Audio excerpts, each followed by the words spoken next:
Pinainit nyo yung tanghali lalo. Sobrang pinainit nyo. Alam mo, at saka kahit na sinasabi nyo nga, yun nga, hot gays nga, no? Pero yung galaw nyo, lalaking-lalaki.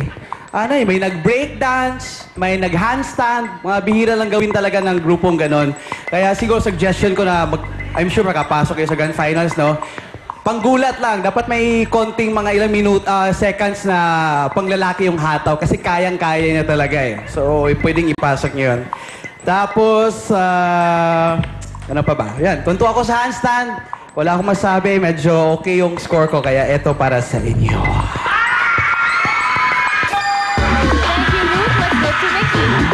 Yes, hot gays, nakakatuwa kayong panoorin kasi you had the male energy but the female grace in dancing. Nakakatuwa. Correct.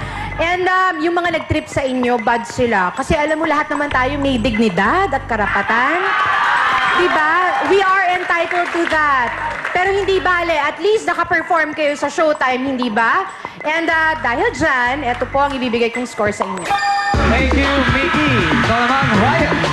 Okay, group number 2. Sa akin, sobrang masaya. Kasi kitang-kita ang suporta nyo sa bawat isa. Tsaka, mabilis niyong napasaya ang madalang people. Tapos, ang sexy kayo lahat. Joke lang, joke.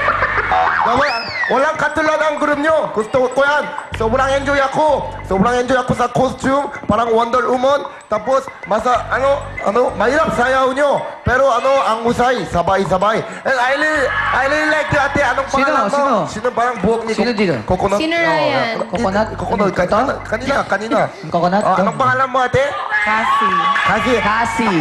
I really like you. Ang ganda mo. Parang mukha mo, Salvador. Maha, Salvador. Ito na, ate. Anong pangalan mo? Ito. Oo. Ay, anong pangalan mo? Aya. Aya. Ikaw din, I really like you. Ang ganda mo. Parang mukha mo, akala ko ate Pokwang.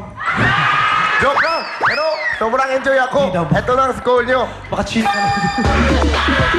Etches na naman tayo ni Ryan. Etches lang dito si Ryan Bex. Alright, let's go to Jurado Karel. Hot gays! I'm sure proud na proud sa inyo si Lady Gaga sa ginawa niya sa pantipalak na ito. You've got the strength of a man, sexiness of a woman, hataw ng lalaki at pitik ng babae. Plus pa dahil na ito sa Thank you, Karil. Ito naman, Vice. Okay, ako ay sadyang tuwang-tuwa at proud na proud ako sa inyo. Dahil talagang hindi naman kayo pahuhuli pagdating sa talento. Ang galing sumayaw, pag pambabae yung sayaw, babae ang galaw, pag panlalaki, panglalaki din ang kilos, bongga yon. Sobrang flexible ng talento ninyo.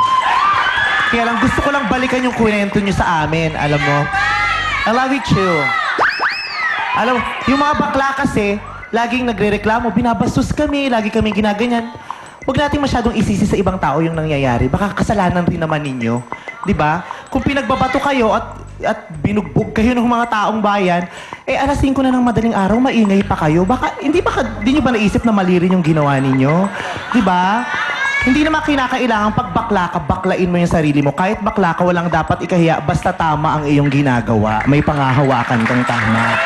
Diba? Hindi naman na to question ng lalaki o babae. Kahit ako siguro yung lalaki, kahit hindi bakla yun, lalaki man, babatuhin ko rin kung maingay. Natutulog na ako, alas 5 na ng madaling araw. Dapat binigay mo na sa kanila yung panahon para makapagpahinga din. Diba? Kumilos tayo ng maayos. Hindi kinakailangan magtapos ng eskwelahan hanggang koleyo para maging edukado ang kilos. Diba? Kailangan edukado ang kilos natin para igalang tayo nila. Huwag nating hingin, ibigay natin sa kanila. Diba? Tama? Okay. Maganda ang costume nyo. Igagalang kayo ng tao kung di nyo gagamitin yan pag nag-mall kayo. Kasi minsan, kahit sa suot, mali rin eh, di ba? Hinihingi na rin natin minsan kasi yung pambabastos. Kaya bago pa nila ibigay, i-deny na natin, di ba? Huwag natin i-allow para bago tayo igalang natin ang mga sarili natin. Di ba? I love the case. I am so proud of you. I am one of you. Okay? Ayan, maiingay, di ba? Ang sarap pagtatampalin. Okay. Alam mo, katulad ng Group 1, gusto ko rin halos lahat ng ginawa nyo, kundi lang dahil dun sa mga baril-baril na tunog. Ayoko na talaga ng mga baril-baril. Okay na sa akin, aga-aga ganun kayo, kailangan tunog baril, di ba?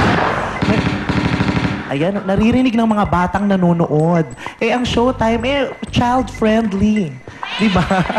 Huwag na nating iparinig sa kanila ang mga baril, ang mga tunog ng baril para makalimutan nila yung tunog at ang itsura nito para wag nilang hanapin. Di ba? Pero kito mga baklan to, ang gaganda. Lalo na yung short-haired, kahit maiksi ang buhok mo, mukha kang babae. Pag tinitignan ko yung mukha mo si Marian.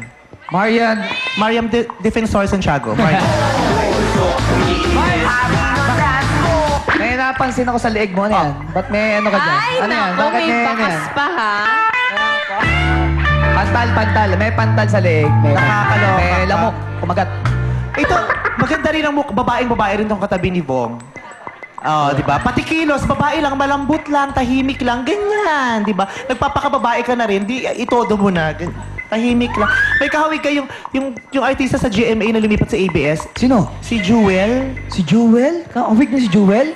Jewel Torres.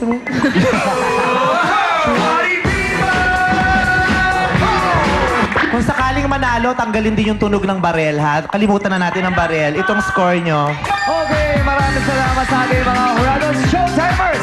Pwede nyo nang paulit-ulit pakinggan at sabayan ang mga kanta namin at ang Showtime theme song na Showtime The Album.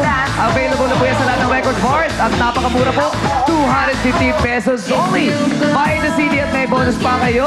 Check out the coupon nandiyan po ang detalye para makapanood kayo ng Showtime for free mismo dito sa studio. Ako yun. Isang grupo pa ang dapat niyong abangan sa pagbabalik ng Your Show! Your time! It's Showtime! This is an ultimate shampoo test.